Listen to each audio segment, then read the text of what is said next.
السلام علیکم ورحمۃ اللہ وبرکاتہ. امید آپ سب خیریت سے ہوں گے. اللہ سبحانہ و تعالیٰ آپ لوگوں کا ٹائم نکالنا اور ٹیون ان کرنا قبول فرمائے, اور جو بھی ہم علم حاصل کرتے ہیں اس کو علم نافع بنائے. آمین یا رب العالمین. سو آج کا ٹاپک بڑا انٹرسٹنگ ہے, اور اللہ تعالیٰ سے دعا ہے کہ اللہ سبحانہ و تعالیٰ ہمارے لیے بہت خیر اور برکتوں کا باعث بنائے.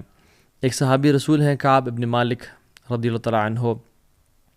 وہ کہتے ہیں کہ غزوہ تبوک کا موقع تھا اور رسول اللہ صلی اللہ علیہ وسلم نے اعلان کیا نکلنے کا, تو آئی واز مینٹلی ریڈی اور میں نے تیاری کرنی تھی اپنی. تو سبحان اللہ سم ہاؤ آئی پروکاسٹینیٹڈ, میں ڈیلے کرتا گیا, اپنی تیاری ڈیلے کرتا گیا, حتیٰ کہ پتہ چلا مسلمان نکلنے والے ہیں. تو مزید تھوڑی انزائٹی بڑھ گئی کہ میں تیاری کرتا ہوں, بٹ سم ہاؤ میں اپنے اسکیجول کو, اپنے ٹائم کو مینیج نہیں کر پا رہا تھا. پتہ چلا کہ وہ دن آ پہنچا ہے جس دن مسلمانوں کے لشکر نے نکلنا ہے, اور مسلمانوں کا لشکر نکل گیا, روانہ ہو گیا فرام مدینہ. تو کعب بن مالک کہتے ہیں کہ میرا پورا ارادہ تھا, اور میں نے کہا چلو یہ تو بہت بڑا لشکر ہے, اس کو ٹریول میں ٹائم لگے گا, میں ایسے کرتا ہوں کہ ایک دو دن میں ان کو جوائن کر لیتا ہوں انشاءاللہ.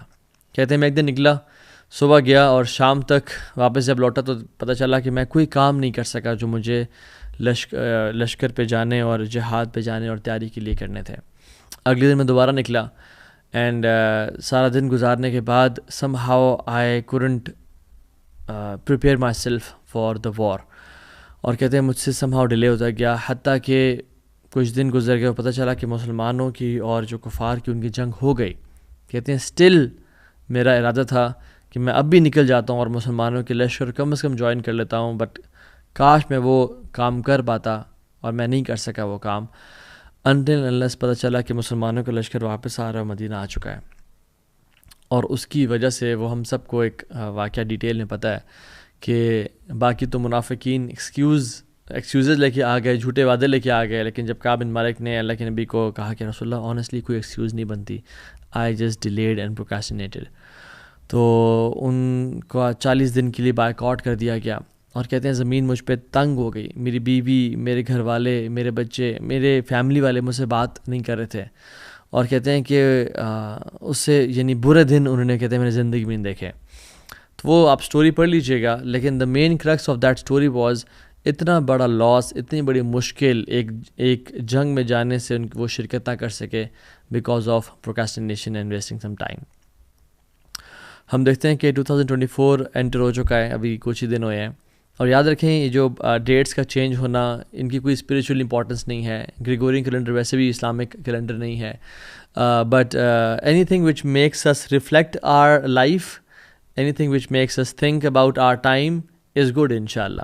چاہے کوئی بھی وقت ہو یا کوئی بھی ٹائم ہو, ہمیں اپنا محاسبہ نفس کرنا چاہیے. تو سبحان اللہ ہماری زندگیوں کے کتنے سال گزر گئے. ابھی کچھ ٹائم پہلے ہی 2023 داخل ہوا تھا, اور بڑے پلانس تھے اور بڑی چیزیں تھیں, اچانک سے کس طرح چلا گیا پتہ ہی نہیں چلا, بالکل آئیڈیا نہیں ہوا کہ کس طرح سے پورا ایک سال, یعنی سبحان اللہ 12 months and 30 days in every month گزر کے چلے گئے. تو حدیث میں آتا ہے کہ قیامت قریب ایسا وقت آئے گا جب وقت میں برکت نہیں رہے گی, لیکن اس میں کچھ ایکسیپشنز بھی ہیں. کچھ لوگ ایسے بھی ہوں گے جن کے وقت میں واقعتاً بہت برکت ہوگی. آپ اللہ کے نبی صلی اللہ علیہ وسلم کی لائف دیکھیں تو یس 63 ایئرس کی تو لائف بابرکت ہے ان کی, اور 23 ایئرس کا جو ٹائم ہے وہ نبوت کا ہے, بٹ یو نو واٹ, تمام احادیث اور غزوات اور وہ جو ساری چیزیں ہیں, مین جو چنک ہے وہ صرف 10 سال ہے, مدینہ کے 10 ایئرس. جسٹ امیجن وہ 10 سالوں نے پوری دنیا کا نقشہ بدل دیا. اس 10 سال میں کیا کچھ نہیں ہوا. اللہ کے نبی کے پاس بھی 24 گھنٹے تھے, میرے اور آپ کے پاس بھی 24 گھنٹے ہیں. یہ myth ہے کہ I don't have time. So the quantity is the same with everybody. دنیا کے تمام بڑے بڑے CEOs, دنیا کے تمام بڑے بڑے لیجنڈز جو واقعی میں اللہ کو راضی کر رہے ہیں اور دین کام کر رہے ہیں, ان کے پاس بھی 24 hours ہیں اور ہمارے پاس بھی. So quantity is the same, the quality